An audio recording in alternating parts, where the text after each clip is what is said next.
Tripura tourism प्रमुख फेसनि free ticket बागजामानि थानि हयरानि हायखबा Baksa बर'रक मानिया गै जलिजाकमानि लाइन कलक बासावै मातंमानि आबनो तैनाय आश्रमानो तैनाय सेजमु फुनुका खास्ते सिक्ला कांग्रेस फासालो कांग्रेस बबनो ककमाथुन आन्दा खालायनाय अबते हायनो साका सिक्ला कांग्रेसनि कासको नील कमल साहा बबते हाय नाथनि केसेकेरें जंजाल मानो तैनाय बेलेखेनो सेजाका बतेबो साका आस्तबल थुंखलावो अबतिके प्रमुख फेस संसाजाकमानि आबो जत बरन बागैनो उपेन उनन बागै बहायनो कक नाराका ककमाथुन बसंगो बतेबो कक साका प्रमुख फेसरो हास्ते हापांनि बुखाक्तै हास्ते हापांनि रांबाय पान्दा खालायजाकि दंगो फियाबा हास्तेनि गै टुरिजमनि ब्रेन्ड एम्बेसेडर सरब गांगुलीनो रिंजाकलिया अबति हायनो कक साका ब আজকে যে খুব গুরুত্বপূর্ণ একটি বিষয় নিয়ে আজকে এই সাংবাদিক সম্মেলন করছি তা হচ্ছে এই রাজ্যের ট্যুরিজম। রাজ্যের ট্যুরিজম তার বিকাশ হোক এটা আমরা সকলেই চাই, কিন্তু আমরা দেখতে পাচ্ছি যে প্রায় এক মাস ধরে এই রাজ্যের বিভিন্ন প্রান্তে ট্যুরিজমকে প্রমোট করার জন্য কিছু কর্মসূচি এই সরকার হাতে নিয়েছে এবং সেই কর্মসূচিগুলো আমরা দেখছি যে রাজ্যের সেই অংশে যেখানে প্রোগ্রাম হচ্ছে সেই অংশের মানুষরা বহির্রাজ্যের কেউ নেই। আমরা দেখছি যে এই প্রমোশনটাকে রাজ্য ভিত্তিক তারা করে রেখেছে। আমরা ইতিমধ্যে লক্ষ্য করেছি যে অনেক টাকার বিনিময়ে এই রাজ্যের ট্যুরিজমকে ফিরিয়ে আনার জন্য ট্যুরিজম অ্যাম্বাসেডর হিসাবে আমাদের বহু চর্চিত এবং প্রিয় খেলোয়াড় সৌরভ গাঙ্গুলিকে ত্রিপুরার অ্যাম্বাসেডর হিসাবে তারা নিযুক্ত করেছে। কিন্তু এই প্রোমো ফেস্টে আমরা দেখতে পেরেছি যে আমাদের ত্রিপুরার যে ট্যুরিজম অ্যাম্বাসেডর সৌরভ গাঙ্গুলি উনি নেই। আমরা নানা জায়গায় দেখছি যে ছেলেরা পাসের জন্য যে শ্রেয়া ঘোষাল যে গাইড আমাদের এখানে আসছে সেই পাসের জন্য ছুটাছুটি করছে। এটা সবাইকে বলা হয়েছিল এবং রাজ্যের বহু কন্টেন্ট ক্রিয়েটাররা প্রকাশ্যে বলেছিল যে ফ্রি পাসেস দেওয়া হবে এবং এই ফ্রি পাসেসের নামে যে হেনস্থা এই ভারতীয় জনতা পার্টি করছে সেটা ন্যাক্কারজনক।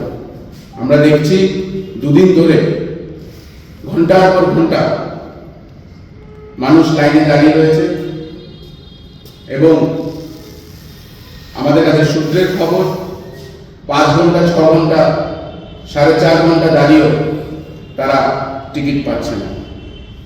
আমাদের কাছে সূত্রের এটাও খবর আছে যে এই টিকিট এখন কালোবাজারি ব্ল্যাকে বিক্রি করা হচ্ছে, যেটা কখনোই শুভনীয় না। রাজ্যে নামে খরচ করা হচ্ছে। আমরা চাই ত্রিপুরা ভারতবর্ষের মধ্যে এগিয়ে যাক ট্যুরিজমে, কিন্তু এই ট্যুরিজমে হচ্ছেটা কি? মন্ত্রী বাহাদুর করছেনটা কি? হঠাৎ করে দেখলাম সাংবাদিক সম্মেলন যে ট্যুরিজমে নাকি পাস দেওয়া হবে, সেখানে কেউ যদি কালোবাজারি না করেন। আজকেই দেখলাম রাজ্যের বিভিন্ন সংবাদ মাধ্যমে আপনারা সাংবাদিক বন্ধুরা সেখানে দেখিয়েছেন যে ভিআইপি পাস বিক্রি হচ্ছে 1000 টাকা 1500 টাকার বিনিময়ে। এই যে পাস দেওয়া হচ্ছে, আমরা জানি সরকারি প্রোগ্রাম, সেই সরকারি প্রোগ্রামে ভিআইপি যারা ভেরি ইম্পর্টেন্ট পার্সন যারা তারা আসবেন সরকারি প্রোগ্রামে, তাদের একটা প্রোটোকল থাকে। এই প্রোটোকলের মধ্যে 1000 1500 2000 পাস তারা ভিভিআইপিদের জন্য ব্যবহার করতে পারতেন। বাকি পুরো মাঠ এই ময়দানটাকে তো রাজ্যের মানুষের জন্য উন্মুক্ত করতে পারতেন। শ্রেয়া ঘোষাল আসবেন, এমনি মানুষ যাবে। তাহলে এই যে পাসের নামে রাজ্যের মানুষকে হয়রানি করা হচ্ছে, সেখানে একটা মারপিটের মতন অবস্থা। কেউ অভিযোগ করছেন পাস পাচ্ছি না, আসল বক্তব্য হচ্ছে পাসের নামে কালোবাজারি করো। এই দলটা এই সরকারের যারা ক্ষমতায় বসে আছেন তাদের চুনুপুটি নেতাদেরকে পেছনের দরজা দিয়ে অর্থনৈতিকভাবে শক্তিশালী করতে হবে, তাদের অর্থনৈতিক শক্তিটা বাড়িয়ে দিতে হবে। এই পাসের নামে ভিভিআইপি পাস বিক্রি হবে। এখন আমাদের প্রশ্ন, এই যে আমাদের রাজ্যে এই যে ট্যুরিজমের নামে নারকেলকুঞ্জের কথা যদি আমরা বলি, এই নারকেলকুঞ্জে আপনি যান, আমি যাই, সেখানে আপনার আমার রাজ্যের মধ্যবিত্ত পরিবার একদিন যাপন করতে পারছে না সেই কটেজগুলোতে। আমরা নারকেলকুঞ্জকে যদি আমরা বলি, আমাদের যে প্রাকৃতিক যে সৌন্দর্য নারকেলকুঞ্জের, সেটাকে আমরা মিনি সুন্দরবন বলতে পারি। সেইখানে যেই পরিমাণে লজিং বা ফুডের যে কস্ট, সেটা মধ্যবিত্ত পরিবারের কখনো সম্ভব নয়। এটা একটা বেসরকারি সংস্থারাতে দিয়েছে, কারণ সেখানে মন্ত্রীদের, সরকারের মন্ত্রী বাহাদুরের একটা অর্থনৈতিক লেনদেনের ব্যাপার আছে। আমাদের রাজ্যে বিভিন্ন স্পট আছে ট্যুরিজমে, সেখানে ভালো পরিমাণে সেই পরিমাণে সরকারের পক্ষ থেকে কোনো রকম ইনফ্রাস্ট্রাকচার নেই। এর আগে আমরা দেখেছিলাম আমাদের রাজ্যের যে অভয়ারণ্য, সিপাহীজলার যে চিড়িয়াখানা, সেখানে একজন পর্যটক তার সোশ্যাল মিডিয়ার মাধ্যমে, সামাজিক মাধ্যমে অভিযোগ করছেন, কেন যে সে সেখানে ঘুরতে গেছেন, তার মোবাইল ছিনতাই করা হয়েছে, তাকে কেউ ধমক দিয়েছেন। কেন হবে?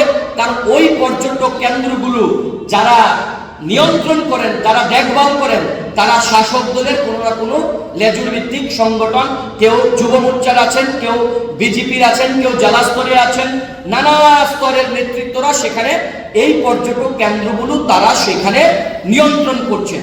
এখন লাইবিলিটি তারা নিতে পারছেন না, এবং কোনো কোনো সংস্থাকে বহিরাজ্য থেকে এনে এখানে তাদেরকে ট্যুরিজমের দায়িত্ব দিচ্ছেন, সেখানে লাইবিলিটি থাকছে না। কিন্তু এই ট্যুরিজমকে ভারতবর্ষের কাছে, জনগণের কাছে তুলে ধরার জন্য, আমরা জানি ট্যুরিজমে একটা ইন্টারন্যাশনাল ব্যাপার থাকে। আমরা সবাই জানি যে আমাদের রাজ্য দপ্তরের নাম ট্যুরিজম, একজন মন্ত্রী দপ্তরের দায়িত্ব পালন করছেন। গত 1 মাস ব্যাপী আমরা দেখলাম এই সরকার বা এই সরকারের যিনি এই ট্যুরিজম দপ্তরের যিনি মন্ত্রী, তিনি রাজ্যে পর্যটক কেন্দ্রগুলোকে তুলে ধরার জন্য একটা ঘোষণা দিলেন বা তারা প্রোমো করছেন। আমরা দেখলাম এর আগে নারকেলকুঞ্জে সেখানে সরকারি টাকায় একটা প্রোমো ফেস করা হলো, জম্পিজলাতে করা হলো, নির্মহলে করা হলো। আগামীকাল 14ই ডিসেম্বর আগরতলার যে আস্তাবল ময়দান, স্বামী বিবেকানন্দ ময়দান, সেই স্বামী বিবেকানন্দ ময়দানে তার সমাপ্তি হবে। সেখানে ভারতবর্ষের একজন বিখ্যাত সঙ্গীত শিল্পী আসবেন, শ্রেয়া ঘোষাল। এটা আমাদের কাছে একটা গর্বের বিষয় যে আমাদের মতন একটা ছোট্ট পাহাড়ি রাজ্যে ভারতবর্ষের একজন বিখ্যাত সঙ্গীত শিল্পী শ্রেয়া ঘোষাল প্রথমবারের মতন আসবে। কিন্তু এখানে অনেক প্রশ্ন থেকে যাচ্ছে যে এই ট্যুরিজম করতেটা চাইছেন কি, এই মন্ত্রী বা এই সরকার কি করতে চাইছেন। আগের সরকারের সঙ্গে বর্তমান সরকারের এই ট্যুরিজম নিয়ে বা পর্যটক কেন্দ্রগুলো নিয়ে তাদের মধ্যে কি পার্থক্য। আমরা দেখেছিলাম আগে যে সরকার ছিল রাজ্যে, সেই সরকারের একটা মানসিকতা ছিল যে তারা ভাবতেন যে ট্যুরিজম বা পর্যটক হচ্ছে যে এটা বড় লোকদের, যারা রিচ ফ্যামিলিতে বসবাস করেন বা যারা রিচ ফ্যামিলি, তারাই ট্যুরিজমে আসবেন, মধ্যবিত্ত পরিবারের জন্য না। কিন্তু এই সরকার দেখলাম যে একটু ভিন্ন মানসিকতা। এই সরকার ট্যুরিজমের নামে, পর্যটক কেন্দ্রগুলোর নামে কিভাবে অর্থ কামাই করা যায়, কিছু কিছু ব্যক্তি বা মন্ত্রী বিধায়কদের, সরকারের কাছের লোকে অর্থনৈতিকভাবে শক্তিশালী করা যায়, এই সরকারের মূল লক্ষ্য। কিন্তু আমরা দেখলাম এই যে ট্যুরিজমের নাম দিয়ে এই ট্যুরিজমকে যে তুলে ধরা, সেখানে কি আপনারা দেখেছেন এই যে বছরে যে কোটি টাকার চুক্তি করে ভারতবর্ষের আমাদের ইন্ডিয়ান ক্রিকেট টিমের প্রাক্তন অধিনায়ক, যিনি বাঙালিদের গর্ব, সৌরভ গাঙ্গুলিকে ত্রিপুরার ট্যুরিজমের বা পর্যটকের ব্র্যান্ড অ্যাম্বাসিডার করা হলো। এই যে ত্রিপুরার যে আগামীকাল যে আস্তাবল ময়দানে ট্যুরিজমের যে সমাপ্তি অনুষ্ঠান যেটা করা হবে শ্রেয়া ঘোষালের মাধ্যমে, এই যে ট্যুরিজমকে গত 1 মাস ব্যাপী আমাদের রাজ্যে প্রোমো ফেস করা হলো, সেখানে সৌরভ গাঙ্গুলির ভূমিকা কি? এই যিনি যাকে ট্যুরিজমের ব্র্যান্ড অ্যাম্বাসিডার করা হলো, তিনি কোথায়? ওনার থেকে আমরা দেখতে পাচ্ছি না। এবং আমরা যারা ভারতবর্ষের বিভিন্ন রাজ্যের, ত্রিপুরা রাজ্যের যারাই আমরা থাকি, আমরা মেঘালয়ের চেরাপুঞ্জিতে যাই, আমরা আসামের কাজিরাঙ্গাতে যাই, কেউ কেউ মণিপুরে ঘুরতে যান। আমরা এই ট্যুরিজমে নর্থ ইস্টের কাউকে ত্রিপুরার ট্যুরিজমে আমরা আকৃষ্ট করতে দেখিনি। এই যে লক্ষ লক্ষ টাকা যারা ট্যুরিজমে ঘুরতে এসে খরচ করেন, তার হিসাব বিকাশ পাওয়া যাচ্ছে না। সেই সরকার ভাবতো যে ট্যুরিজম বা পর্যটক হচ্ছে বড় মানুষদের জন্য, যারা রিচ ফ্যামিলিতে থাকেন, আর এই সরকার হচ্ছে কিভাবে মানুষের টাকা আত্মসাৎ করা যায়। আগামীকাল যে প্রোগ্রাম হবে, কোটি কোটি টাকা খরচ হবে, সেখানে কারণ না কারোর তো পকেট বাড়ি হবে। পকেট বাড়ি করার উদ্দেশ্য যে কিভাবে সরকারের টাকা আত্মসাৎ করা যায়। তাই আমরা মনে করি, আমরা যুব কংগ্রেস দাবি রাখছি, এই আগামীকাল যে ট্যুরিজমের নামে আস্তাবল ময়দানে যে শ্রেয়া ঘোষালের যে অনুষ্ঠানটা হবে, সেখানে পুরো মাঠ উন্মুক্ত করা হোক রাজ্যের প্রত্যেকটা জনগণের জন্য। সেখানে কিসের জন্য? পাসের ব্যবস্থা। দেখছিলাম রাজ্যের মন্ত্রী মহোদয়কে, তিনি বলছিলেন যে সরকার রাজ্যের যুবকদের জন্য ট্যুরিজমে এই প্রথম একটা ফেস্টিভ্যাল করছেন। কি করছেন? যে সেখানে নাকি ফ্রিতে পাস দেওয়া হবে রাজ্যের জনগণকে। আমরা দেখলাম বিজেপির সোশ্যাল মিডিয়াতে সেখানে তারা প্রচার করছেন যে সরকারি একমাত্র মানুষের জন্য ভাবেন বিজেপি সরকার, ডবল ইঞ্জিন, ফ্রিতে পাস দিচ্ছেন। শ্রেয়া ঘোষালের মতন একজন সঙ্গীত শিল্পী ত্রিপুরা রাজ্যে আসবে, শ্রেয়া ঘোষালের মতন সঙ্গীত শিল্পীর অনুষ্ঠানে যেতে গেলে হাজার হাজার টাকার পাসের খরচ করতে হয়। তারা মানুষকে বোকা বানাচ্ছেন। এই যে এক মাস ব্যাপী যে ট্যুরিজমে যে অনুষ্ঠান চলছে, আগামীকাল তার যে সমাপ্তি অনুষ্ঠান, কার টাকায় হচ্ছে? সরকারের টাকা, মানে হচ্ছে মানুষের টাকা, জনগণের ট্যাক্সের টাকা। জনগণের ট্যাক্সের টাকা দিয়েই তো আগামীকাল শ্রেয়া ঘোষালকে দিয়ে অনুষ্ঠান করাবে। তাহলে পাসটা ফ্রিতে কোথায় দিচ্ছে? আমার আপনার ট্যাক্সের টাকা দিয়ে একটা পাস দিচ্ছে, আর এই পাসের নামে করে নিজেদের দলের চুনোপুটি নেতাদেরকে কালোবাজারি করার একটা সুযোগ করে দিয়েছে। আমরা মনে করি এখানে আমাদের যে ত্রিপুরা রাজ্যের যে ব্র্যান্ড অ্যাম্বাসিডার ট্যুরিজমের, সেখানে ওনার কোনো খোঁজ খবর পাওয়া যাচ্ছে না। ওনাকে কেন রাখা হলো? ওনাকে দিয়ে কেন প্রমোট করা হলো না? আন্তর্জাতিকভাবে বিদেশি কোন পর্যটকদেরকে দিয়ে কেন প্রমোট করা হলো না? বহির্রাজ্যের পর্যটক দিয়ে কেন প্রমোট করা হলো না? আমরা তার কোনো কিছু জানি না। আমরা মনে করি এই ট্যুরিজমের নামে সরকার একটা শুধু পকেট ভারী করার একটা রাস্তা খুঁজেছেন। এই সরকার মানুষের ট্যাক্সের টাকা দিয়ে আমোদ প্রমোদ করছেন, আত্মসাৎ করছেন। একটা নিন্দনীয় ব্যাপার। আমরা আবারও দাবি জানাই, আগামীকাল এই অনুষ্ঠানে রাজ্যের এই অনুষ্ঠানটাকে কেন্দ্র করে যাতে উন্মুক্ত করা হয়, ভিভিআইপি যারা থাকবেন তাদের জন্য পাসের ব্যবস্থা থাকুক, বাকিটা উন্মুক্ত করা হোক। এই কথাটা বলার জন্যই আজকে যুব কংগ্রেসের পক্ষ তারা ঘুরতে আসেন আমাদের রাজ্যে। এখন এই বাংলাদেশ এবং আমাদের দেশের দুই দেশের মধ্যে যে একটা তিক্ততা, সেখানে কিছুটা আমরা বাধার সম্মুখীন হচ্ছি।